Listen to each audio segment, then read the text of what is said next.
I remember seeing people putting up the banners, and I was like confused because I didn't know what was going on. But then seeing more of them, I was like, oh, interesting. Or it seems like there was like some kind of story being told.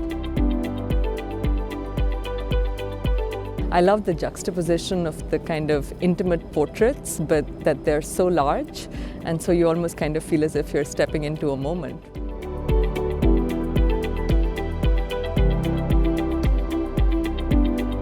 But now knowing that it's about Silicon Valley, I am intrigued because when I think of Silicon Valley, I think of like money and CEOs and stuff like that. And I think it's great for the Watson to highlight the diversity of people in Silicon Valley, and the photos are very striking and beautiful.